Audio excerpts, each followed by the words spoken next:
Hello everyone. Today we are going to discuss about the subject Principles and Practice of Management for the BBM first semester students who are affiliated to Gulbarga University, Kalburgi.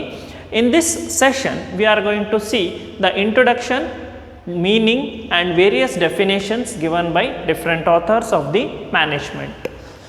ಇವತ್ತಿನ ತರಗತಿಯಲ್ಲಿ ನಾವು principles and practice of management ಅಂದರೆ ತತ್ವಗಳು ಮತ್ತು ಕಾರ್ಯರೂಪದಲ್ಲಿ ತರ್ತಕ್ಕಂಥ ಒಂದು ನಿರ್ವಹಣಾ ಶಾಸ್ತ್ರ ಯಾವ ಥರ ಕೆಲಸ ಮಾಡುತ್ತೆ ಒಂದು ಆರ್ಗನೈಸೇಷನಲ್ಲಿ ಅಂತ ನಾವು ನೋಡೋಣ. ಮೊದಲಿಗೆ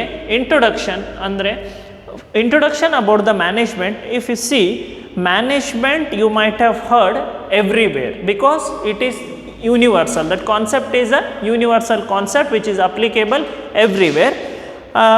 We do household management, we do financial management, right? So everywhere we have seen the management. ಅಂದರೆ ನಿರ್ವಹಣಾ ಶಾಸ್ತ್ರ ನಾವು ಎಲ್ಲ ಕಡೆ ಕಾಣಬಹುದು. ನಿರ್ವಹಣಾ ಶಾಸ್ತ್ರ ಅನ್ನೋದೇನು ಸರ್ವವ್ಯಾಪ್ತಿ ಅಂತ ನಾವೇನು ಕರಿತೀವಿ ಅದನ್ನು ನಾವು ಹೇಳಬಹುದು. But the management is different for the different people. Some view it as a process, some view it as a group of the people, some view it as the factor of production. As we all know, there are 4 factors of production. One is land, labor, capital and organization. So here the management is also one of the part of the factor of the production. And some people say management is a profession. ಅದು ಒಂದು ವೃತ್ತಿ ಅಂತ ಕೂಡ ಕೆಲವರು ಹೇಳ್ತಾರೆ ಮ್ಯಾನೇಜ್ಮೆಂಟನ್ನು. ಇದು ಒಂದು ಹೊಸದಾಗಿ ಹುಟ್ಟಿರುವಂಥ ಒಂದು ಸಬ್ಜೆಕ್ಟು ವಿಷಯ ಅಂತ ಹೇಳ್ಬೋದು management. Here some people view it as the process. Some people think the management is one type of the process and some people think it as the profession and some people think it as the group of the people. ಇಲ್ಲಿ group of the people ಅಂದರೆ ಒಂದು ಆರ್ಗನೈಸೇಷನ್ನಲ್ಲಿ ಒಕ್ಕೂಟಾಗಿ ಕೆಲಸ ಏನು ಮಾಡ್ತಿರ್ತಾರೆ ಜನಗಳು, ಅದಕ್ಕೆ ಅವರು group of people ಅಂತ ಕರೀತಾರೆ. ಇವಾಗ ಡೆಫಿನೇಷನ್ಸ್ಗಳನ್ನು ನೋಡ್ಬೋದು ಅಂತಂದರೆ different management gurus have given the different definitions to the management. Let us see one of the popular definition given by Harold Koontz. What he says about the management, let me read for you. Management is an art of getting things done through and with the people in formally organized groups. ಅವನೇನು ಹೇಳ್ತಾನೆ ಇಲ್ಲಿ ಅಂತಂದರೆ ನಿರ್ವಹಣಾ ಶಾಸ್ತ್ರ ಒಂದು ಕಲೆ.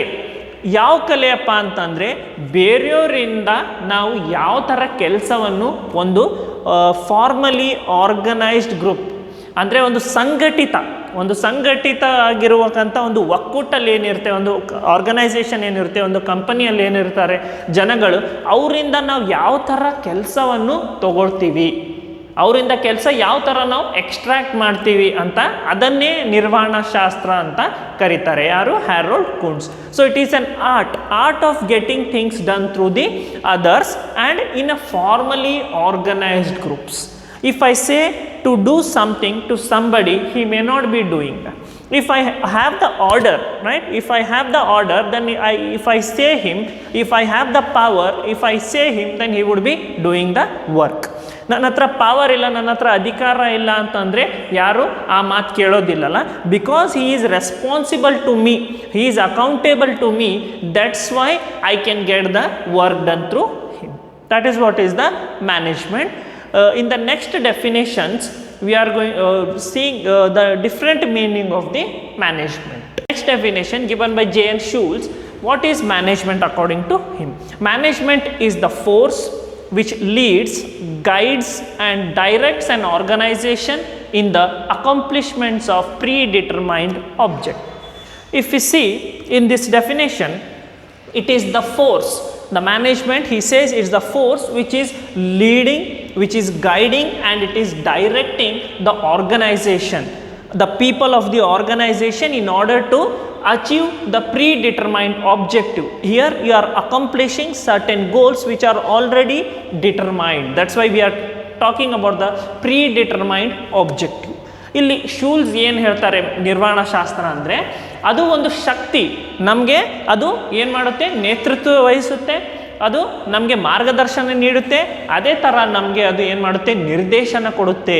ಯಾರಿಗೆ ಕೊಡುತ್ತೆ ಅಂತಂದರೆ ಒಂದು ಆರ್ಗನೈಸೇಷನಿಗೆ, ಒಂದು ಕಂಪನಿಗೆ, ಮತ್ತು ಅಲ್ಲಿ ವರ್ಕ್ ಮಾಡ್ತಕ್ಕಂಥ ಜನಗಳಿಗೆ. ಯಾವುದಕ್ಕಪ್ಪ ಅಂತಂದರೆ ಒಂದು ಸಾಧನೆ ಮಾಡಲಿಕ್ಕೆ. ಏನು ಸಾಧನೆ ಮಾಡಬೇಕು ನಾವು ಇಲ್ಲಿ ಅಂತಂದರೆ, ನಾವು ಮೊದಲೇ ಮುನ್ಸೂಚವಾಗಿ ನಾವು ಇಟ್ಕೊಂಡಿರುವಂಥ ನಮ್ಮ ಒಂದು ಗುರಿಗಳನ್ನು, ನಮ್ಮ ಉದ್ದೇಶಗಳನ್ನು ನಾವು ರೀಚ್ ಆಗಬೇಕು ಅಂತಂದರೆ ನಮಗೆ ಮ್ಯಾನೇಜ್ಮೆಂಟು ಬಹಳ ಇಂಪಾರ್ಟೆಂಟ್ ಆಗುತ್ತೆ, ನಿರ್ವಹಣಾ ಶಾಸ್ತ್ರ ಬಹಳ ಇಂಪಾರ್ಟೆಂಟ್ ಆಗುತ್ತೆ. ಸೊ ನೆಕ್ಸ್ಟ್ ನಾವು ಗುಣಲಕ್ಷಣ ಮತ್ತು ಫೀಚರ್ಸನ್ನು ನೋಡೋಣ. ಮ್ಯಾನೇಜ್ಮೆಂಟಿನ ಒಂದು ಫೀಚರ್ಸನ್ನು ನೋಡೋಣ. Next we are going to see the features of management.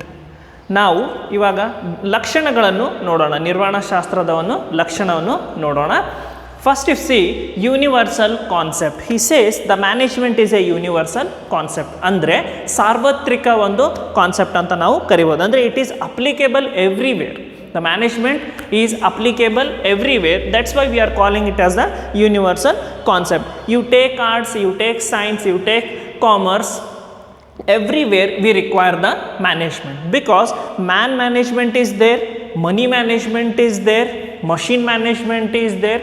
So for that reason the management has become a universal in nature. So ಅದು ಸಾರ್ವತ್ರಿಕವಾಗಿ ಅಪ್ಲೈ ಆಗುತ್ತೆ ಅಂತ ನಾವು ಕರಿಬೋದು. ಯಾಕಂತಂದರೆ ಎಲ್ಲ ಕಡೆ ನಮಗೆ ನಿರ್ವಹಣಾ ಶಾಸ್ತ್ರ ಅಷ್ಟೇ ಇಂಪಾರ್ಟೆಂಟ್, ಅಷ್ಟೇ ಒಂದು ಭಾಳ ಒಂದು ದೊಡ್ಡ ಒಂದು ರೋಲ್ ಪ್ಲೇ ಮಾಡುತ್ತೆ. ಯಾವುದು ಅಂತಂದರೆ management. Then coming on to the next, factor of production. See, as I was discussing, there are 4 factors of production. Similarly, management is one of the factors of the production. ಅಂದರೆ ಇದು ಒಂದು ಅಂಶ ಯಾವುದು ಅಂತಂದರೆ management ಅನ್ನೋದು. So by using the management we can grow, right? We can produce the things and we can manage the people. For that reason the management is one of the factors of production in any organization. Then coming on to the next, it is a group of people. See, as people come together and it will become a organization, it will become a company. So for that reason management is a group of people. ಅಂದರೆ ಒಂದು ಕಡೆ ಕೆಲವು ಜನ ಸೇರಿ ಕೆಲಸ ಮಾಡೋದಕ್ಕೆ ನಾವು ಒಂದು ಗ್ರೂಪ್ ಅಂತೀವಿ, ಒಂದು ಆರ್ಗನೈಸೇಷನ್ ಅಂತೀವಿ. ನಿರ್ವಹಣಾ ಶಾಸ್ತ್ರ ಏನಪ್ಪ ಅಂತಂದರೆ it is the group of the people. Then similarly if you see, management is a process. The management is a process through which we are growing the organization, or the organization can grow. It is a process. We are considering it also as a process. Then next, it is the goal oriented activity. ಅಂದರೆ ಒಂದು ಉದ್ದೇಶ ಆಧಾರಿತ ಒಂದು ಚಟುವಟಿಕೆ ಅಂತ ನಾವು ಮ್ಯಾನೇಜ್ಮೆಂಟನ್ನು ಕರಿತೀವಿ. ಯಾಕೆ ಆ ಥರ ಕರಿತೀವಿ ಅಂತಂದರೆ ಮ್ಯಾನೇಜ್ಮೆಂಟ್ ಇಲ್ಲದೆ ನಾವು ಏನು ಮಾಡೋಕ್ಕಾಗೋದಿಲ್ಲ. ಅಂದರೆ ಪ್ರಾಪರಾಗಿ ನಾವು ಮ್ಯಾನೇಜ್ಮೆಂಟ್ ಮಾಡಿದ್ವಿ ಅಂದರೆ ನಮಗೆ ಎಲ್ಲನೂ ಸಾಧನೆ ಮಾಡೋಕ್ಕೆ ಆಗುತ್ತೆ.